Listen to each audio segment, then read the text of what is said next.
Fortune किंवा लक की विश्वास. आपल्याकडे या जगामध्ये राहत असताना तारण पावलेल्या लोकांसाठी लक कधीच नसतं, नाही कोणी मनुष्याने म्हणू नये, पण एकच आहे ते म्हणजे विश्वास. विश्वास आणि विश्वास म्हणजे आपल्याला बघायला मिळतं की मोरीच्या दाना एवढा जरी लहानसा विश्वास जरी असला तरी प्रभू आपल्यासाठी अद्भुत आणि मोठ्या गोष्टी तो करण्यासाठी सामर्थ्यशाली परमेश्वर आहे. काही आपण सकाळी आपण बघितलं पेत्राचा मोठा विश्वास इतका मोठा होता म्हणून तो त्या तुरुंगामध्ये 2 सैनिकांच्या मध्ये आरामशीर तो झोपलेला. का? कारण त्याच्याकडे विश्वास होता. कारण प्रभूने सांगितलेलं तू म्हातारा होशील, आणि त्यावेळेस तो तरुण होता, त्याच्यामुळे तो आरामशीर झोपू शकला. पण आपण कधी विसरू नये, बायबलमध्ये एका मोठ्या व्यक्तीचा विश्वास सुद्धा बघायला मिळतो, म्हणजे अब्रामाचा विश्वास. किती मोठा विश्वास होता. 75 वर्षाचा असताना परमेश्वराने त्याला सांगितलं तुला मी संतती देणार आहे, ही संतती समुद्राच्या वाळू इतकी आणि आकाशातील तारे इतकी करणार आहे. त्याला माहिती नाही कधी, कसं आणि कशा रीतीने होणार आहे, पण एक गोष्ट आहे की अब्रामाचा मोठा विश्वास होता. आणि म्हणून त्या ठिकाणी रोमकरस्पत्र काही वर्षानंतर आपल्याला बघायला मिळतं. स्वतः पौल त्याच्या विश्वासाबद्दल तो सांगत आहे. रोमकरस्पत्राचा 4था अध्याय आणि 19 वचनामध्ये काय लिहिले अब्रामाच्या विश्वासाबद्दल आपल्याला बघायला मिळतं. तथापि विश्वासाने दुर्बळ न होता. हा, विश्वासाने दुर्बळ न होता, म्हणजे अब्राहम विश्वासामध्ये तो दुर्बळ नव्हता. दुर्बळ नव्हता. Abraham was not weak in faith. किती चांगली गोष्ट आहे. आपण किती अशक्त आहोत विश्वासामध्ये, पण अब्राहम अशक्त नव्हता. पण कसा होता?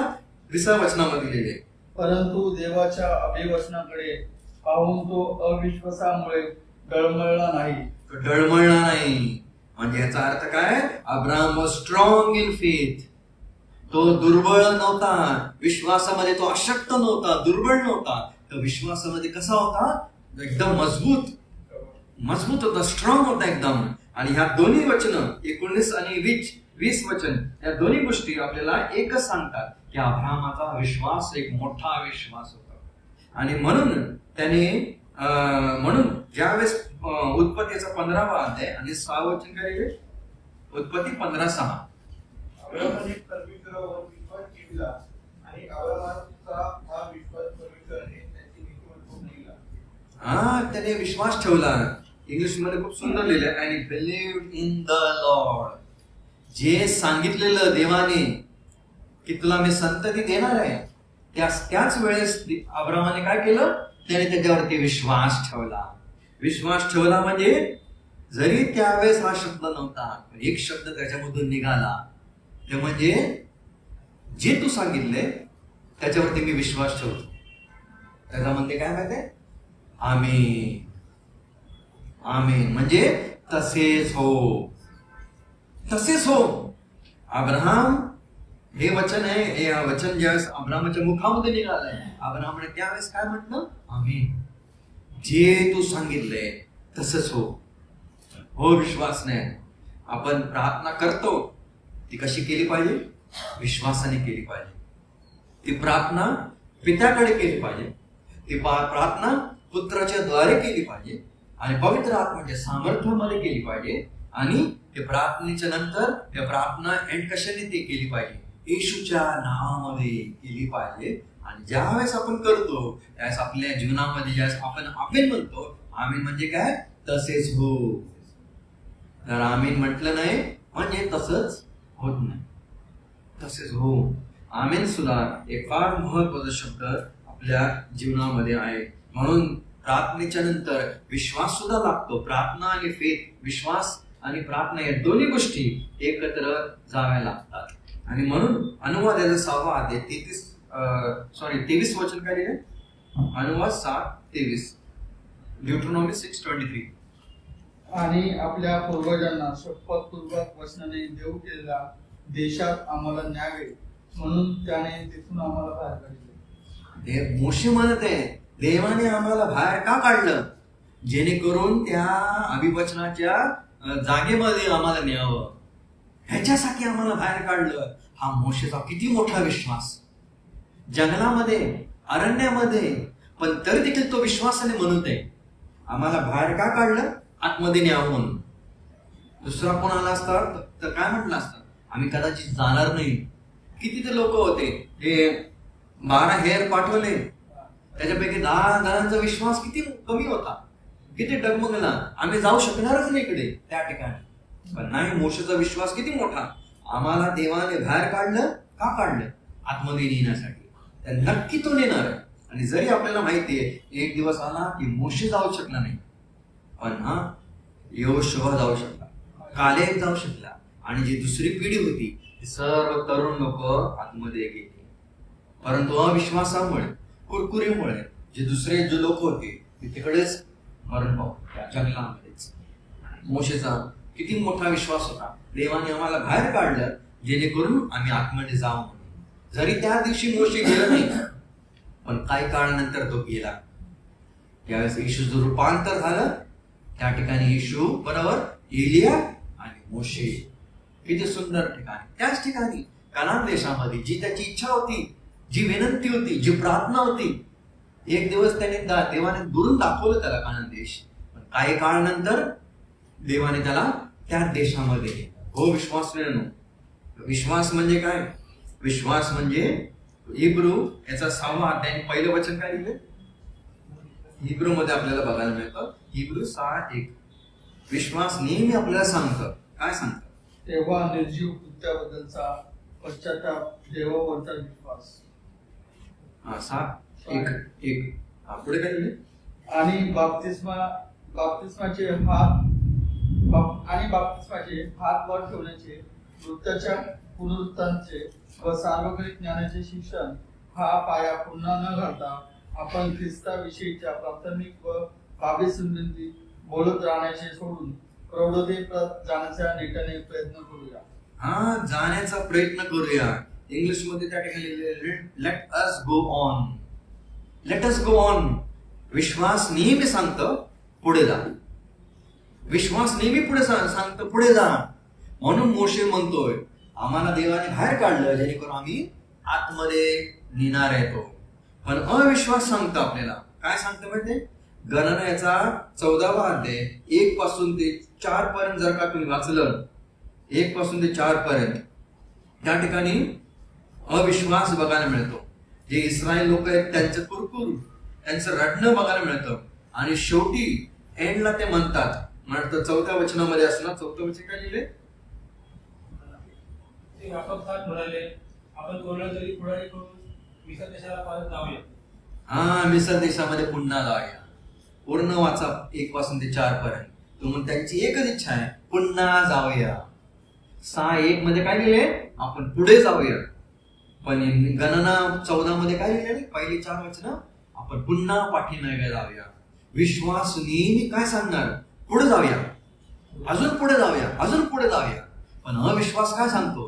पाठीमागे जा, पुन्हा पाठीमागे जा, पुन्हा पाठीमागे जा. आज आपण कोणत्या ग्रुपमध्ये फिट आहोत? इब्री 6:1 प्रमाणे आपण आहोत की गणना 14:1 ते 4 प्रमाणे आपण आहोत? आपण काय म्हणतो? कधी कधी होत नाही, ज्या गोष्टी होत नाही तर आपण काय म्हणतो? जाऊन दे, नाही होत पुन्हा पाठीमागे जाऊया. नाही, विश्वास नाही. विश्वास म्हणजे पुढे जा, पुढे जा, पुढे जा, पुढे जा. इब्री 6:1 प्रमाणे आज प्रत्येक मनुष्य या 2 स्टॉप वरती उभा. आज आपण कुठे उभा? काही लोक इब्री 6:1 मध्ये उभे आहेत आणि काही जण गणना 14:1 ते 4 मध्ये उभे आहेत. आज आपण कुठे उभे आहोत? कोणत्या स्टॉप वरती उभे आहोत? आपला विश्वास आहे, आपण म्हणून पुढे जाऊ. मोशे इब्री 6 मध्ये होता म्हणून तो म्हणू शकला परमेश्वरने आम्हाला बाहेर काढलं जेणेकरून आम्ही आतमध्ये जाऊ. त्याचा इतका मोठा विश्वास होता. पण इस्रायल लोक, यहुदी लोक, त्यांचा विश्वास पुन्हा पाठीमागे जाण्याचा. आज आपला विश्वास किती आहे?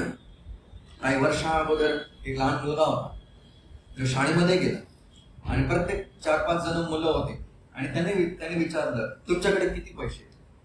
एकाने सांगितलं माझ्याकडे 20 रुपये. मोजले 20 रुपये होते. दुसऱ्याने विचारलं तुझ्याकडे किती आहे? त्याच्याकडे 30 रुपये होते. 30 रुपये बरोबर निघाले. एका व्यक्तीला सांगितलं, तो मुलगा ख्रिस्ती होता, त्याला सांगितलं किती रुपये? तो होता माझ्याकडे 25 रुपये. बघितलं तर त्याच्याकडे फक्त 10 रुपये होते. 10 रुपये. तुझ्याकडे 10 रुपये पण 25 का म्हणतो? तो म्हणतेस सकाळी येताना माझ्या वडिलांनी मला अभिवचन दिले, मी संध्याकाळी तुला 15 रुपये देईल. आणि माझ्याकडे किती आहे? 25 रुपये. मला पूर्ण विश्वास आहे संध्याकाळी मला 15 रुपये नक्की मिळेल. हो विश्वास म्हणून या लहान मुलाचा विश्वास किती मोठा होता. आपल्या जीवनामध्ये आपला विश्वास कसा आहे? पण प्रार्थना करतो, पण पुन्हा नाही मिळालं तर पुन्हा आपण पाठीने घे जाण्याचा प्रयत्न करतो. पण प्रार्थनेमध्ये पुढे जा, पुढे जा. विश्वास म्हणजे आपल्याला पुढे जाणे.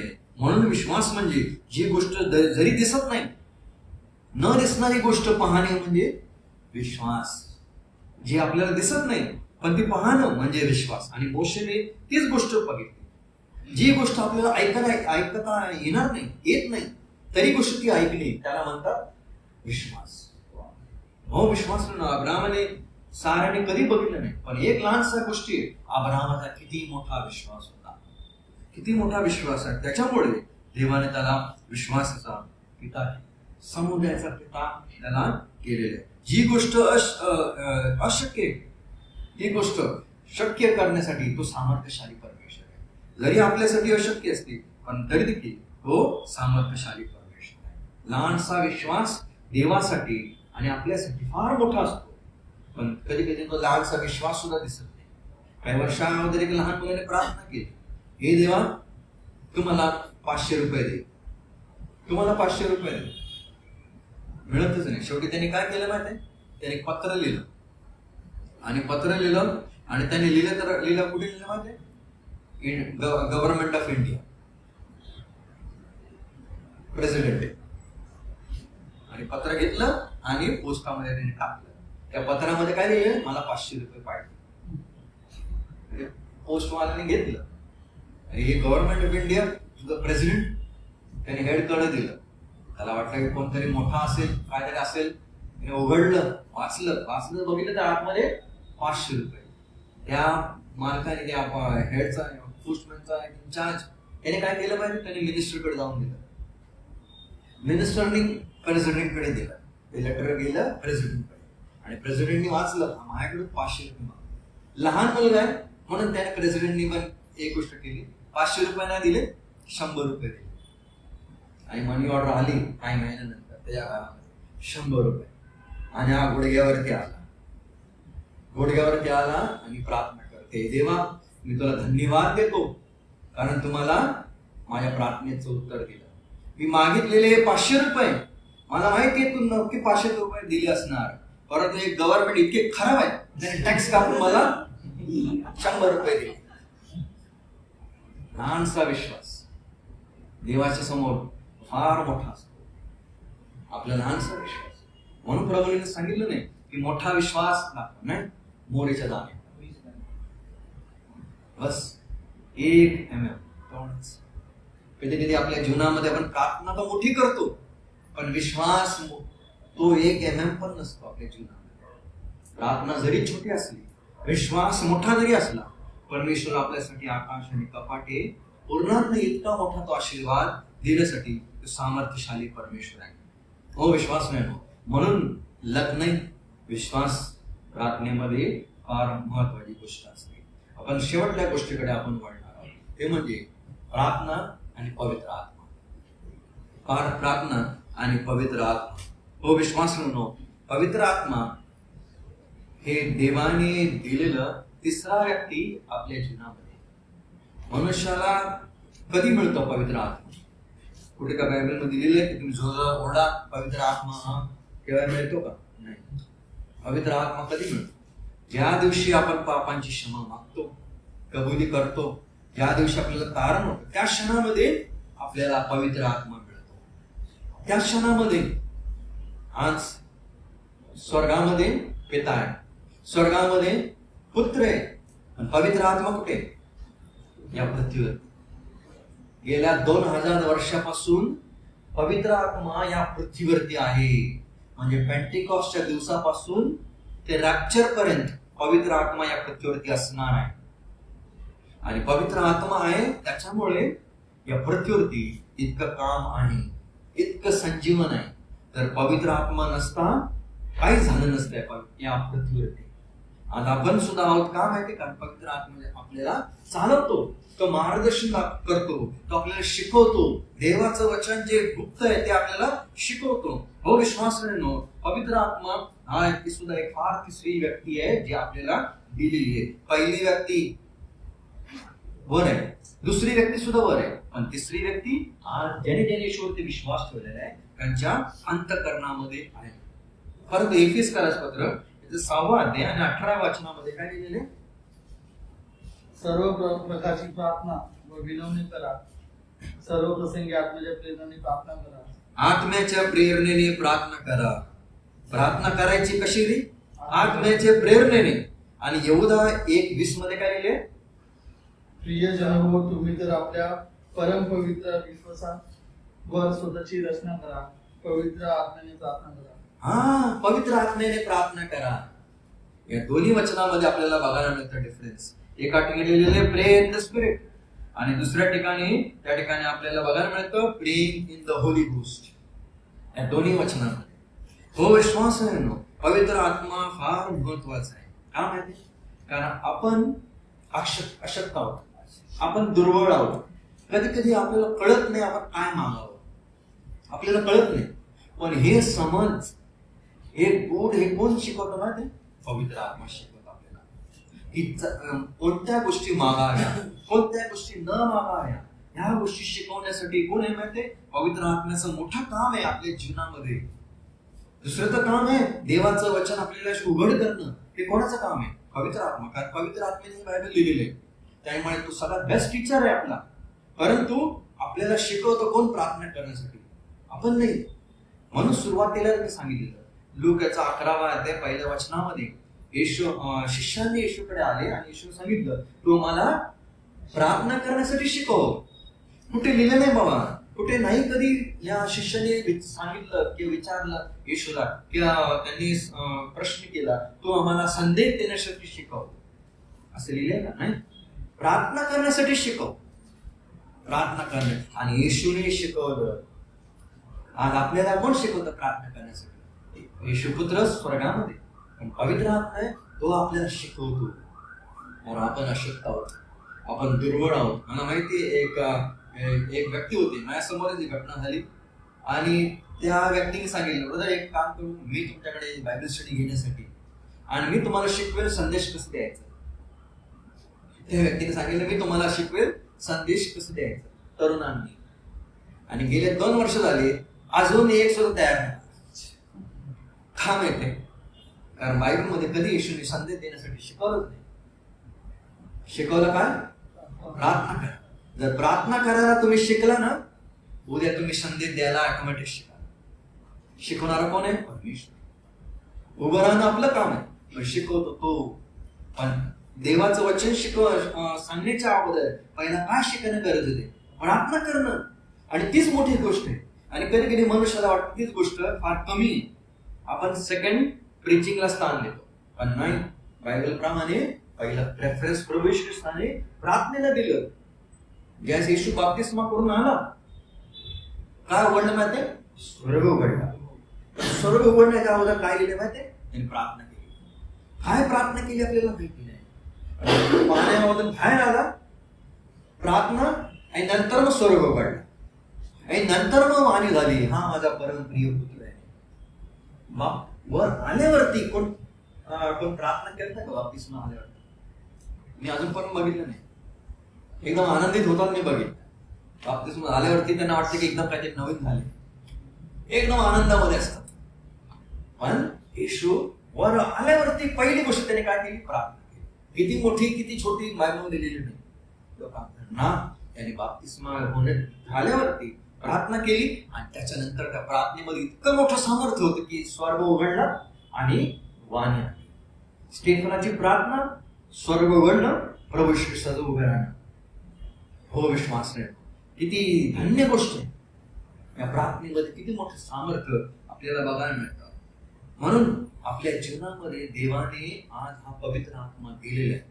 आणि हा पवित्र आत्मा काय करतो माहितीये? तुम्हाला शिकवतो. आता प्रार्थना, पवित्र आत्मेमध्ये केलेली प्रार्थना म्हणजे काय? 2 वचन आपण मगाशी बघितली. आत्म्यामध्ये प्रार्थना, पवित्र आत्म्यामध्ये प्रार्थना. म्हणजे याचा अर्थ हा होतो का बाबा जोरदार ओरडणं, अन्य भाषेमध्ये बोलणं नाही विश्वास. पवित्र आत्म्यामध्ये प्रार्थना म्हणजे देवाच्या वचनाप्रमाणे प्रार्थना. आणि दुसरी गोष्ट देवाच्या इच्छेप्रमाणे प्रार्थना. पवित्र आत्म्यामध्ये प्रार्थना करणं म्हणजे काय माहिती? देवाच्या वचनाप्रमाणे प्रार्थना करणं. किंवा आणि दुसरा देवाच्या इच्छेप्रमाणे प्रार्थना करणं. आणि हीच प्रार्थना कधी कधी आपण करत. आपण काय, आपली काय इच्छा असते? माझी इच्छा, माझी इच्छा. दाविदाची इच्छा होती या मुलाला मुलगा वाचला तर बरं होईल, पण देवाची इच्छा नव्हती. शेवटी दाविदाने ती एक्सेप्ट केली. देवाची इच्छा आहे ती त्याने स्वीकारली. काही वर्षा अगोदर एक लहान बाळ होतं, अचानक ते सिरियस झालं आणि आई वडील देवाच्या सेवकाकडे आले, ब्रदर प्रार्थना करा हे लहान बाळ वाचव. देवाच्या सेवकाने प्रार्थना केली, तुझी इच्छेप्रमाणे, तुझी इच्छा असली तर हे लहान बाळ वाचव. मध्येच प्रार्थना करताना त्या आईने काय केलं? ब्रदर अशी प्रार्थना करू नका, अशी प्रार्थना करू नका, हे बाळ वाचलंच पाहिजे म्हणून प्रार्थना करा. ब्रदर 2 मिनिटं थांबले. ठीक आहे बाबा, त्यांनी तशीच प्रार्थना केली. हे परमेश्वर पिता, आम्ही प्रार्थना करतो आईप्रमाणे हे लहान बाळ वाचू दे, वाचव त्यांना. आणि लहान बाळ वाचलं गेलं. 25 वर्षानंतर जजने ऑर्डर दिली, या मुलाला फासावर चढवा. पण मुलगा कोण होता माहिती? हाच लहान बाळ. त्यावेळेस आईचे डोळे उघडले. लहान बाळ तो गेला असता तर बरं झालं असतं. आजचा हा दिवस मला पाहता आला नसता. कधी कधी आपल्याला वाटतं माझ्या इच्छेप्रमाणे झालं पाहिजे, आपल्या कुटुंबाच्या इच्छेप्रमाणे झालं पाहिजे, पण नाही. पवित्र आत्म्यामध्ये प्रार्थना करणं म्हणजे माहिती, देवाची इच्छा, देवाचं वचन पूर्ण करणे. देवाच्या वचनाप्रमाणे ज्या काही प्रार्थना आपण करतो त्या कधीही देवाच्या वचनाच्या बाहेर नसाव्यात. ज्या काही आपण प्रार्थना करतो त्या प्रार्थना देवाच्या इच्छेच्या बाहेर कधीही नसल्या पाहिजे, कधीही नसल्या पाहिजे. कधी कधी अशी सुद्धा मुलं मी बघितलीत आणि मुली बघितल्या, मला ह्या मुलाबरोबर लग्न करायचं आणि तो मुलगा कोण असतो? हिंदू. नाही, ही देवाची इच्छा नाही, हे देवाच्या वचनाप्रमाणे नाहीये, देवाच्या वचनाच्या बाहेर आहे आणि देवाच्या इच्छेच्या बाहेर आहे. ह्या गोष्टी कधी प्रार्थना अशा प्रकारे करा. हा, जर तो मुलगा देवामध्ये, प्रभूमध्ये, मंडळीमध्ये, तर प्रार्थना करा. जर का तुझी इच्छा असली तुझ्या गौरवासाठी, हा मुलगा की ही मुलगी आमच्या घरात द्या. प्रभूची इच्छेप्रमाणे सर्व गोष्टी ज्या असतील त्या नेहमी त्या पवित्र आत्म्याने केलेल्या प्रार्थना आहेत. म्हणून आपण दुर्बळ आहोत. आपण कधी, आपल्याला माहिती नाही काय काय होणार पुढे. कधी कधी आपण सुद्धा चुकतो प्रार्थना करण्यामध्ये. पण देवाला सर्व गोष्टी माहिती आहेत, काय द्यायच्या काय नको, त्यांना काय त्यांना ठेवलं पाहिजे आणि काय काढलं पाहिजे, हे देवाला योग्य गोष्टी माहिती असतात. आणि म्हणून जे काय परमेश्वर करतो आपल्या जीवनामध्ये ते नेहमी चांगलंच करतो, त्याच्या गौरवासाठी आणि आपल्या चांगल्यासाठीच तो नेहमी करणारा देव आहे. परमेश्वर कधीच आपल्या लोकांचं कधीच वाईट करत नाही, कधीच वाईट नाही करत. त्रास असतात, दुःख असतात, कष्ट असतात, पण तो वाईट कधीच करणार नाही. जे काय तो करतो नेहमी चांगलंच करतो. यावरती विश्वास ठेवा आणि पुढे जा, कारण परमेश्वर हे सांगतो. कोणीतरी दुसरे करीन याचा 13वा अध्याय 14 वचन काय लिहिले? दुसरे करीन 13:14. प्रभू येशू ख्रिस्ताची कृपा, देवाची प्रीती आणि पवित्र आत्म्याची सहभागिता पवित्र आत्म्याची सहभागिता तुमच्या बरोबर असो. हो, विश्वास नाही नो, आज आपल्याबरोबर काय पवित्र आत्म्याची सहभागिता आहे. प्रभू येशू ख्रिस्ताची कृपा आहे, देवाचं प्रेम आपल्या बरोबर आहे आणि पवित्र आत्म्याची सहभागिता आपल्या बरोबर आहे. किती चांगल्या गोष्टी देवाने दिलेल्या आहेत. आणि शेवटी पुढे काय म्हणतो तो? आमीन. आमीन म्हणजे तसेच हो, तसेच हो. हो, विश्वास नाही नो, कशाला घाबरता, कशाला घाबरता? आपल्याला सांगितले पुढे जा, पुढे जा. पाठीमागे बघू ना, इस्रायल लोकांचे पाय पुढे जात होते, परंतु इस्रायल लोकांचं मन तिकडेच होतं. इस्रायल लोकांचे डोळे नेहमी पाठीमागे जात होते, पण मोशेचे डोळे नेहमी पुढे होते.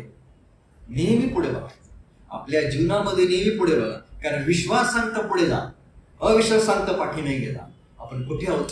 हे 2 स्टॉप आहेत, कधी विसरू नका. हे 2 स्टॉप आहेत. म्हणून ज्या काही गोष्टी आपल्या जीवनामध्ये होतात ते नेहमी देवाच्या गौरवासाठी होतात. कधी कधी आपल्या जीवनामध्ये आपण प्रार्थना तर करतो, पण तो नेहमी एक विश्वास ठेवा. कोणीतरी 8वा अध्याय रोम 8:26 आणि 27 मध्ये काय लिहिले? तसेच आत्माही आपल्याला अशक्तपणात आपला हातभार लावतो, कारण आपण यथायोग्य प्रार्थना कशासाठी केली पाहिजे हे आपल्याला ठाऊक नाही. हे आपल्याला ठाऊक नाही. कधी कधी कळतच नाही आपल्याला कशी प्रार्थना करावी. कधी कधी आम्ही जातो आणि पेशंट एकदम ICU मध्ये असतात, त्यावेळेस काय प्रार्थना करा? हे प्रभू याला बरं कर. पौलाची पण हीच परिस्थिती आहे. कधी कधी अशी परिस्थिती असते ना, कधी कधी आपल्याला कळतच नाही काय प्रार्थना करावी, ह्याला बरं कर की ह्याला बरं करू नको. पण शेवटी आपण काय म्हणतो? एकच प्रार्थना करतो, हे प्रभू तुझ्या इच्छेप्रमाणे सर्व गोष्टी होते. जर प्रभूची इच्छा असली, प्रभू त्याला ICU मधून सुद्धा बाहेर काढतो. नसली, प्रभू आपल्याकडे घेऊन. पौल सुद्धा ह्याच परिस्थितीमध्ये अडकलेला, त्याला सुद्धा कधी कधी कळलं नाही काय मी कर प्रार्थना. जर पौल म्हणू शकतो तर आपण का नाही? आपण सुद्धा अशक्त आहोत, आपण सुद्धा दुर्बळ आहोत. म्हणून आपण कधी कधी प्रार्थना आपल्याला कळत नाही. म्हणून त्या ठिकाणी एक विनंती मागितली, त्या ठिकाणी तो आम्हाला हेल्प करतो. हेल्प हा शब्द आलेला आहे तिकडे. आणि काही काळानंतर, काही वर्षा अगोदर मार्थेने येशूला हे सांगितलं, मला मदत करण्यासाठी कोणच नाही. हा शब्द वापरलाय मार्थेने. काय सांगितलं? मला मदत करण्यासाठी कोणच नाही. पण प्रभूने काय सांगितलं? मार्थे तू फार दगदग करते. हो विश्वास नाही, आपल्या जीवनामध्ये सुद्धा आपल्याला सहाय्य मदत कोण करतं माहिती?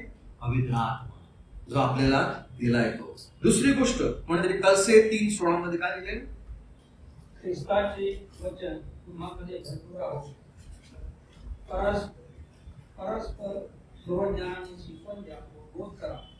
आपल्या अंतःकरणात देवाला स्तोत्र देते, आध्यात्मिक आणि सुंदर पेढीला. हे सर्व गोष्टी कोण करू शकतो माहिती? जगामधले लोक कधीच करणार नाही, पण एक पवित्र आत्म्याने भरलेला व्यक्ती ह्याच गोष्टी करू शकतो. स्तुती स्तोत्रे गाऊ शकतो, देवाला धन्यवाद देऊ शकतो, देवाच्या वचनामध्ये तो वाढू शकतो. हो विश्वास नाही, ही गोष्ट कोण करू शकतो माहिती? फक्त पवित्र आत्मा ज्याच्यामध्ये आहे तोच. आणि आपला दुसरा सुद्धा विश्वास पाहिजे की देवाने आम्हामध्ये पवित्र आत्मा दिलेला आहे. प्रार्थना करण्याच्या मध्ये विश्वास तर पाहिजे, परंतु आपण सुद्धा विश्वास केला पाहिजे आज माझ्यामध्ये पवित्र आत्मा आहे. म्हणून आज काही असे डिनॉमिनेशन सुद्धा तुम्हाला मिळतील जे मानतात की तारण झालेले पवित्र आत्मा मिळाला नाही. आणि जोपर्यंत तुम्ही देवाकडे जात नाही आणि आत्म्यासाठी प्रार्थना करत नाही, तोपर्यंत तुम्हाला मिळत नाही विश्वास नाही. पवित्र आत्मा ज्या दिवशी तुम्ही पश्चातापाची प्रार्थना केलेली आहे त्या क्षणामध्ये तुम्हाला पवित्र आत्मा मिळालेला आहे. आणि हा विश्वास सुद्धा आपल्याला पाहिजे. जगामधले लोक आज वचनामध्ये बदल करतात आणि सांगतात, आणि कधी कधी त्याच्यामुळे सुद्धा मनुष्यामध्ये कन्फ्युजन येतात. परंतु पवित्र आत्मा आपल्याकडे आहे हा सुद्धा विश्वास पाहिजे.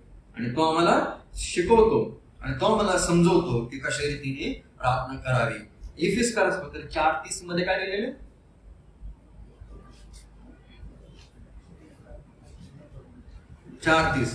पवित्र आत्म्याला खिन्न करू नका. तिसरी गोष्ट, जो पवित्र आत्मा तुम्हाला आणि मला दिलेला आहे त्या आत्म्याला कधी खिन्न करू नका.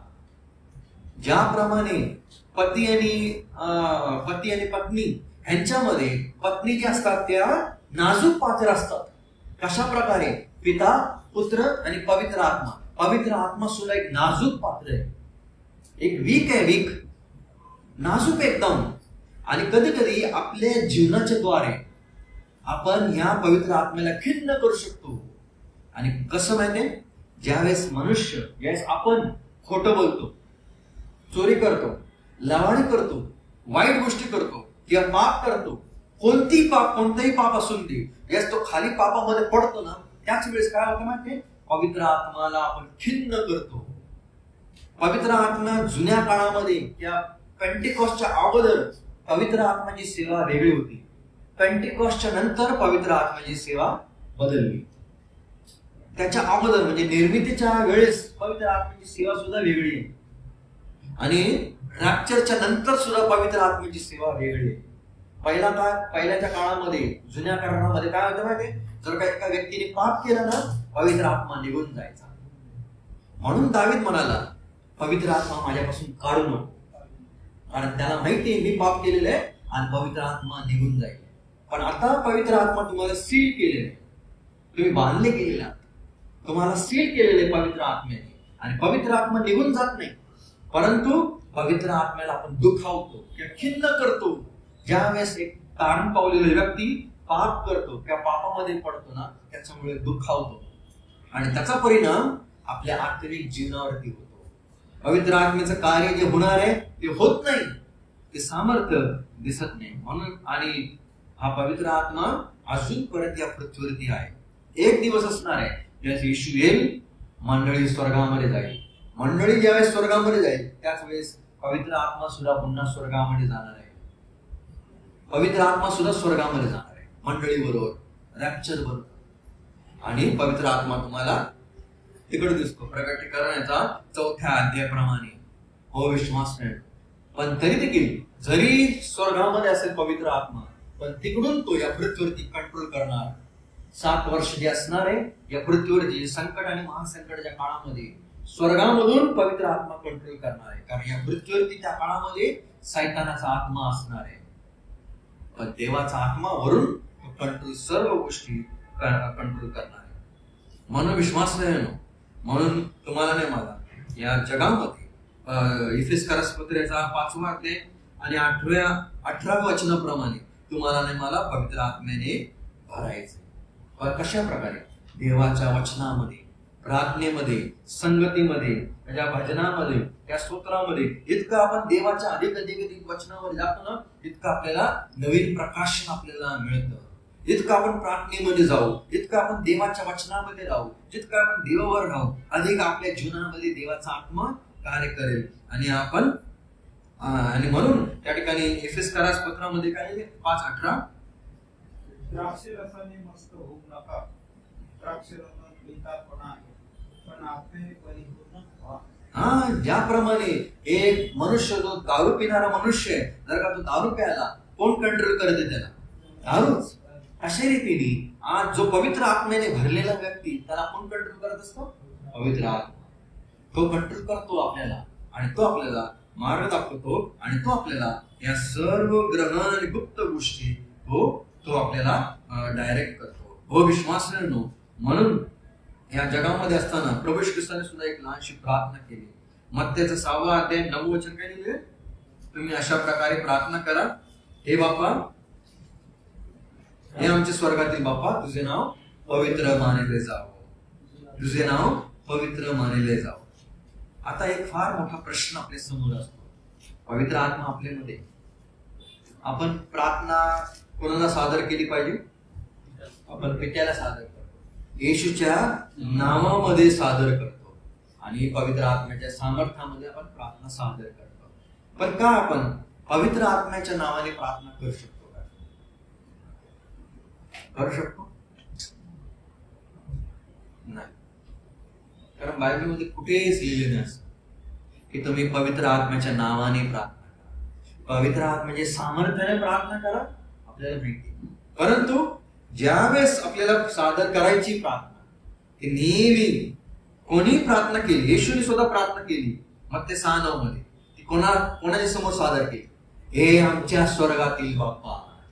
त्यांनी प्रार्थना सादर केली, ती स्वर्गातील पित्याकडे सादर केली.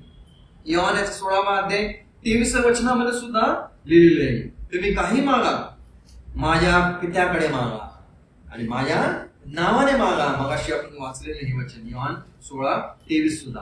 पौल सुद्धा एफेसकरास पत्राचा 3रा अध्याय 14व्या वचनामध्ये स्वतः म्हणतो, म्हणून मी माझे गुडघे पित्यासमोर ठेवलेले आहे. आणि तो पिता कोण? प्रभू येशू ख्रिस्त. हो विश्वास मिळेल. पौल सुद्धा प्रत्येक प्रार्थना आपल्या पित्याकडे सादर करत आहे. तो पवित्र आत्म्याकडे सादर करत नाही, कुठेच सादर करत नाही.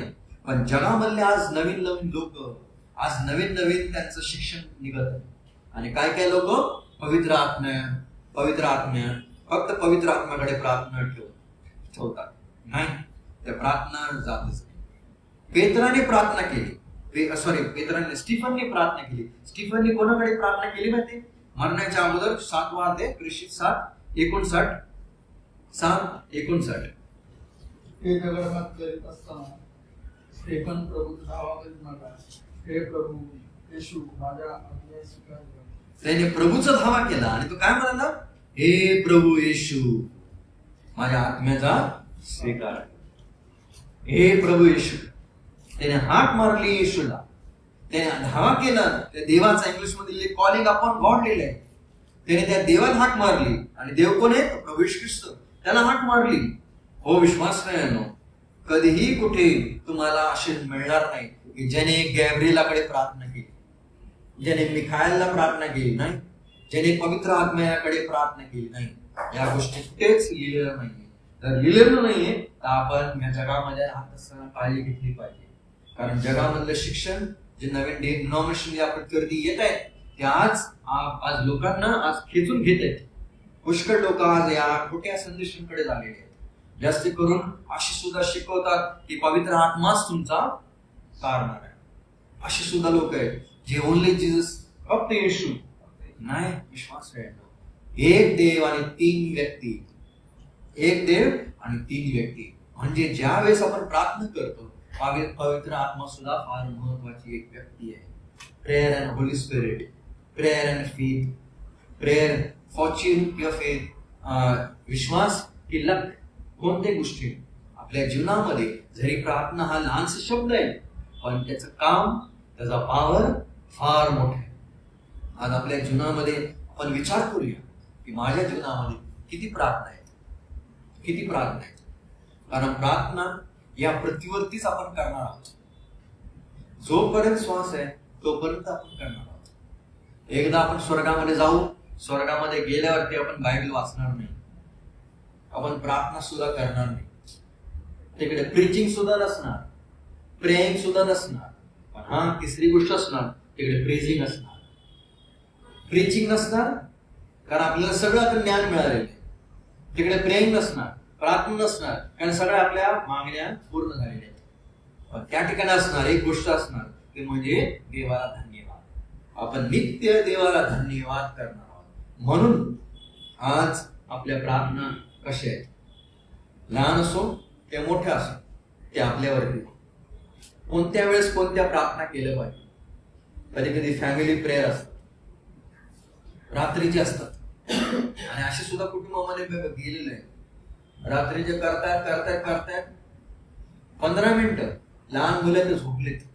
शेवटी लहान मुलं झोपूनच जातात. नाही, फॅमिली प्रेयर वेगळी, आपली पर्सनल प्रेयर वेगळी, असेंब्लीची प्रार्थना वेगळी, असेंब्ली आराधनेची प्रार्थना वेगळी, जेवणाची प्रार्थना वेगळी, आपण कुठे बाहेर गेलो त्या प्रार्थना वेगळ्या.